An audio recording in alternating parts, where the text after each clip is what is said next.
Every day, something dramatic happens in the Caribbean that affects our lives. We'll give you the details. We'll give you the facts on Caribbean Perspective with Eddie Frederick.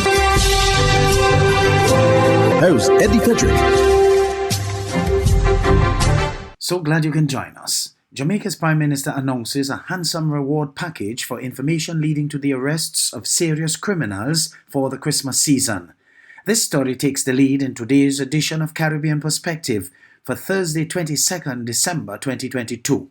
Details when we return. Win prizes weekly with the Dutch Lady Christmas promotion. You can win hampers, kitchen appliances, and much more. Here's how to win. Visit our Facebook and Instagram pages weekly to retrieve the recipe. Follow the recipe. Submit the final dish via email at dlchristmaspromotion@gmail.com along with proof of purchase of Dutch Lady UHT or 410 evaporated milk. Recipes will be judged based on the display. Winners will be selected each week to battle for the grand prize in a live cooking show hosted by the creative chef. Look out for the Dutch Lady Santa Claus at supermarkets island-wide. The promotion runs from November 16th to December 21st, 2022. And once again, we'd like to congratulate the winner of last year's Dutch Lady Christmas promotion, Miss Brianna Bihari. Dutch Lady Milk, proudly distributed by Hubbard's Agency.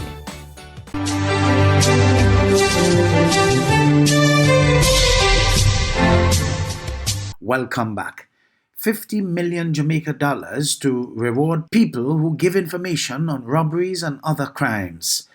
Andrea Chisholm of TVJ News reports. A $50 million fund has been set up to reward persons who share information on hijacking, robberies, and other crimes during the Christmas season. Prime Minister Andrew Holness made the disclosure today as the country grapples with an increase in robberies and reports of contract killings. Now, as we hear in this report, police intelligence suggests a high level of organized crime. Christmas is just around the corner. Holiday shopping in full swing. But amidst the celebration, Grinches in the form of criminals are wreaking havoc. Our intelligence is also picking up right across Jamaica, not just in this parish, and we have managed to foil a number of them, that the gangs are organizing around trying to rob business places, such as supermarkets and other enterprises. They are trying to hijack shipments of goods, and you will see the level of organization behind it, positioning cars, positioning getaway, positioning lookouts and all kinds of things. So there's a very high level of organization around it. But our intelligence is picking it up, and we are moving in on them. A policeman was among two people arrested a few days ago in connection with the robbery of a delivery truck carrying millions of dollars worth of cooking oil. Business places were also robbed in Manchester. We are putting up a fund of 50 million Jamaican dollars, and depending on the quality of the information you give, you could get a nice Christmas reward. We want to get people who are involved in contract killings, people who are planning to hijack stocks and goods in transit, and people who are planning to rob supermarkets during the Christmas season and other business establishments. We want to know, and you could get a very nice reward. Of course, all well secretly done, you get your money, but the criminals get their just rewards. Police statistics show there have been 872 reported robberies since the start of the year up to December 12. That's an increase of almost 20%. Sam Backman-Fried remanded to the Bahamas Department of Corrections again. FTX founder and former CEO Samuel Bankman-Fried was remanded to prison once again Monday after the hearing where he was expected to announce that he would not be fighting extradition to the United States just didn't happen. In fact, as the matter got underway before Magistrate Shaka Seville, Bankman-Fried's attorney, Jerome Roberts, said he was shocked that the 30-year-old was actually in court, noting that he had not requested him. That did not sit well with lead prosecutor Franklin Williams Casey, who called Roberts' comments incredible. He also noted that neither the Bahamian or U.S. governments had brought the FTX founder to court, but Roberts maintained that he did not know what was going on. Williams then informed the court that an attorney who sat with Roberts when Bankman-Fried appeared in court last Tuesday contacted him on Saturday. He said he was of the view that Bankman-Fried intended to waive his extradition, which he said was duly reported in the press and attributed to a prison official.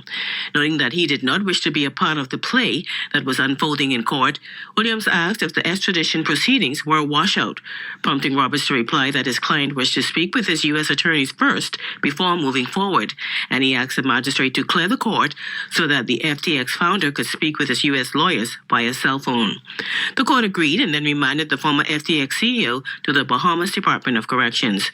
Bankman-Fried is facing 8 counts of fraud and conspiracy charges in the United States, where he could face up to 115 years in prison if convicted on all 8 counts. Now, Sam Bankman-Fried is also facing a number of civil lawsuits in the United States, where market regulators are accusing him of defrauding investors and customers. For the Bahamas Tonight, I'm Fern Carey. Meanwhile, Sam Bankman-Fried waives extradition, and as Fern Carey tells us, documents being prepared for Bankman-Fried to be extradited to the United States. More in this ZNS News item. Well, we can tell you that since this morning's court appearance, the necessary paperwork is being prepared for Sam Bankman-Fried to be extradited to the United States, and this having voluntarily waived his right soon after being whisked back to the Bahamas Department of Corrections, Fox Hill, as you just heard. We can also tell you that if all goes as planned, SBF is expected to return to court as early as Tuesday. Now, according to online reports, the 30-year-old disgraced crypto billionaire made his decision despite the strongest legal advice. His attorney, Jerron Roberts, confirming that the necessary documents are being prepared to trigger the courts to fix a date and time for the matter to proceed and be completed. The Wall Street Journal, meantime, cites that once in the United States, Sam will appear before a judge, and it's likely that he will apply to be released on bail. That same article notes that SBF's case has been assigned to U.S. District Judge Ronnie Abrams. Meantime, Bankman-Fried is said to still be in good spirits at B-Docks.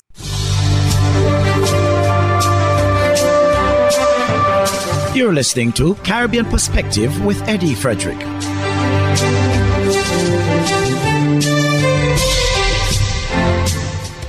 One day before the end of the law term in Trinidad and Tobago and only a few days before Christmas, the matter involving an injunction filed to prevent the publishing of a report into the Firearms Users License Audit was called before the appeal court on Tuesday.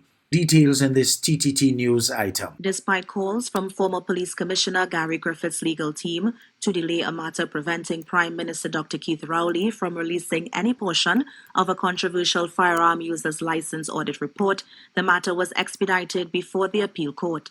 On December 13th, Griffith was granted an injunction which prevented Dr. Rowley from laying an executive summary of the report of the Firearms Audit Committee or any part thereof in the Parliament.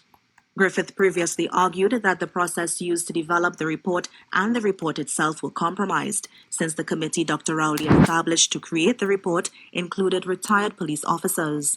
Griffith's lead attorney, Avery Sinanan, argued that no publication should take place until the court has pronounced on the matter. He argued instead that a substantive hearing should be expedited. But Justice Nolan Burrow questioned the definition of publishing, stating that in this case, it may not be publishing to the world, but to a select audience who may be affected by the report. Attorney Russell Martineau, who heads the legal team representing Dr. Rowley, argued that the matter is one of urgency since it includes national security. He quoted precedents, adding that the appellant has done no wrong as he did not write the report. As it stands, Mr. Martineau said the report is good. Some of the named respondents in Griffith's lawsuit are Minister Stuart Young, Minister Marvin Gonzalez, former Attorney General Faris Al-Arawi, and retired police officers Wellington Virgil and Raymond Craig.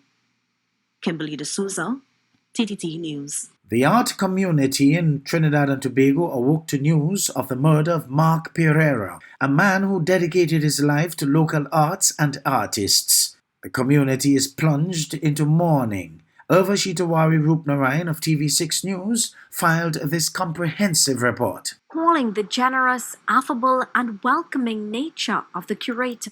A robbery turned fatal in Blanchisseuse claimed the life of art dealer, consultant, and publisher Mark Pereira. The 66-year-old man was at his home in Paria shortly before 7 p.m. on Monday. Neighbors reported hearing a commotion, then gunshots. Police arrived to find the man dead, his body partially bound with rope. Pereira's untimely death has plunged the art community into mourning. He was born in Trinidad in 1955 to a Trini father and a Grenadian mother. Pereira emigrated with his family in 1963 to South Africa, and after traveling a bit, he returned to the country of his birth in 1978. Pereira started research of West Indian manuscripts, documents, art and history, and also began exhibiting artists locally and abroad before opening 101 Art Gallery. He has over 30 publications under his name. He's been able to do a good job of documenting art history in Trinidad and Tobago with some of the artists, Bosco Holder, Casamon.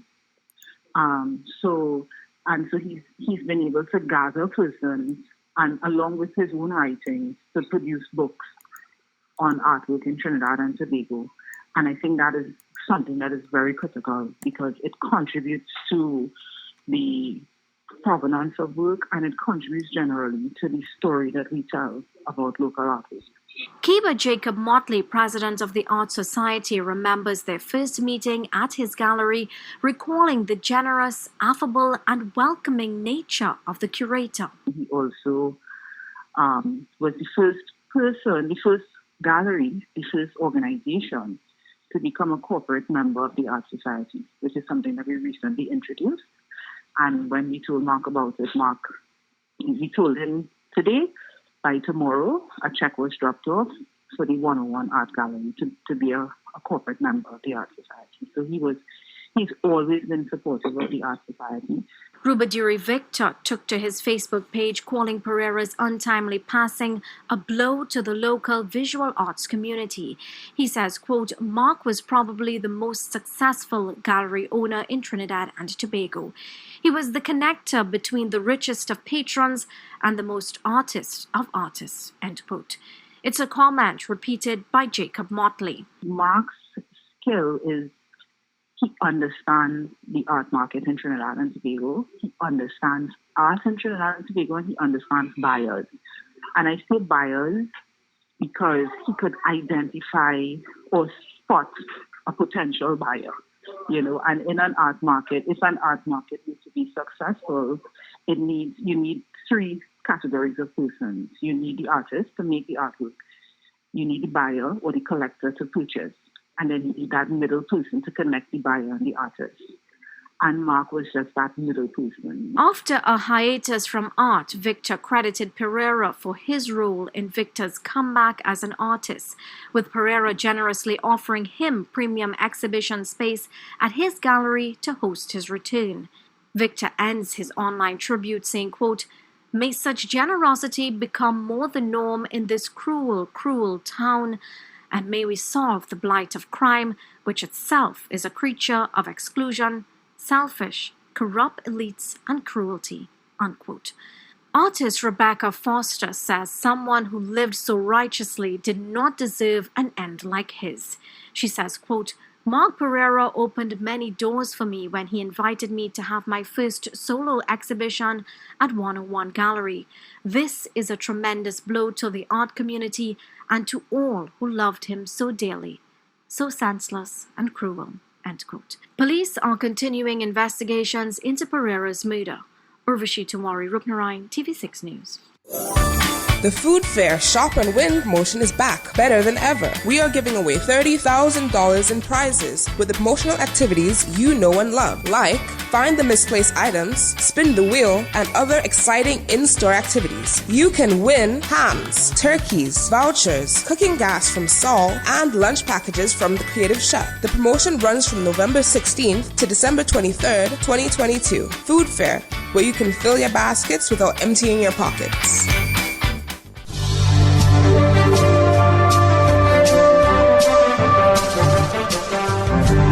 I am Eddie Frederick. This has been Caribbean Perspective, a whole new approach to highlighting developments in the Caribbean. In the meantime, please continue to log on to CaribbeanPerspective.com for more daily news and more.